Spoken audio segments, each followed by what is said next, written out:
A few weeks have passed and John and Abigail have reluctantly accepted that Arthur is here to stay. John has built a small cabin on the edge of his property away from the main house to provide some privacy for his family.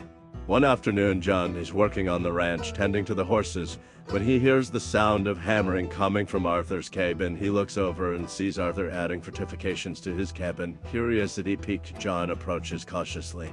As he gets closer, he notices Arthur installing a tripwire which is connected to a set of dynamite. Arthur, what the hell are you doing? Arthur stops hammering and turns to face John. Adding a little extra protection. John, can't be too careful out here. John shakes his head, frustrated but not entirely surprised. Arthur, we talk about this. Yeah, can't blame a man for wanting to feel safe, can ya? Just try not to blow up the whole damn place, all right? Oh, don't you worry, John. I'm an expert at keeping things under control. Later in the middle of the night, John awakens with a start to the sound of an explosion. He jumps out of bed and looks out the window just in time to see Arthur flying past, screaming. John rushes outside to find Arthur lying on the ground, dazed and slightly charred. Arthur, what the hell happened? Sabotages.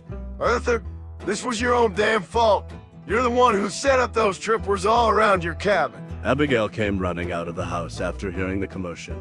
John, what's going on? What happened? Arthur tripped on one of his own trippers and blew himself up. Abigail rolls her eyes and helps John get Arthur to his feet. Well, let's get him inside before he does any more damage to himself. The next day, Arthur, still dazed from his concussion, approaches John on the porch. He squints, staring at John with confusion. Mary Lyndon, the hell are you doing here? Arthur, I ain't married. You're still not right from that accident. Get your head together, will you? My God, Mary, these haven't been kind to you. What happened? I have to admit, I'm a little relieved I didn't run off with you back then. Arthur, you damn fool. I am not Mary Lyndon.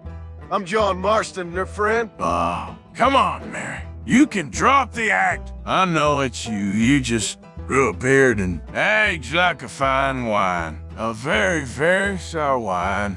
But look at us now. I'm living here with my good friend John and his family. They even built me a cabin. Can you believe that? And you grew a little stubble on your face. But life goes on, doesn't it? Arthur walks away and John shakes his head.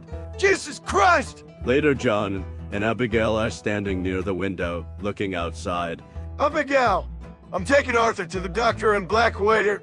That explosion did a number on him, and I'm a bit worried. He thought I was Mary earlier. Good eye, John. It's probably for the best. He do seem to be a bit off. As they look out the window, they see Arthur outside, engaged in an argument with a bird perched on a fence post. You, that's right. Keep squawking. You think you're so tough, don't you? You little son of a bitch.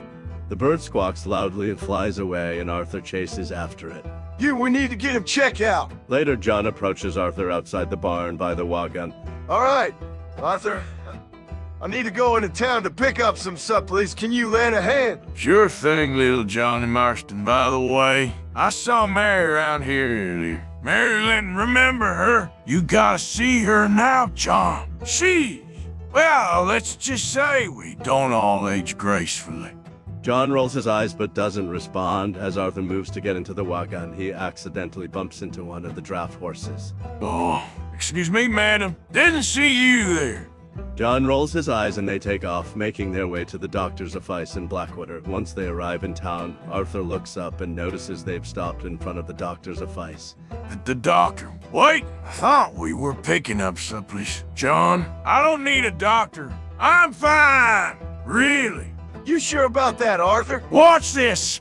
Arthur tries to prove his fitness by pulling his gun out and spinning it on his fingers. He drops it immediately and it goes off. John sighs. Let's just go in and see the doctor, Arthur! The two go inside and John approaches the doctor, a concerned look on his face. Doc, my friend here needs to get checked. Had a little accident in his head.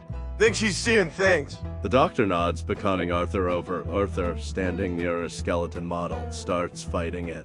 You're a skinny son of a bitch, ain't you? All right, son, have a seat.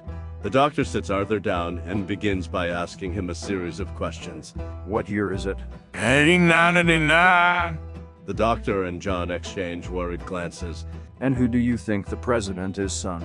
Dutch van der Laan.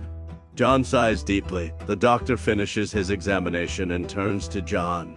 Well, it's definitely a concussion. He needs lots of rest, but should be back to normal in a few days' time. John scoffs a little. Get him back to normal! John thanks the doctor and turns to Arthur, who is studying the doctor suspiciously. Micah, how the hell did you become a doctor? John quickly ushers Arthur out of the office, apologizing to the doctor. Arthur, still thinking the doctor is mucked up, he shouts threats and insults as he's being let out. The doctor shakes his head and goes back to his desk, looking worried. The end. Salutations.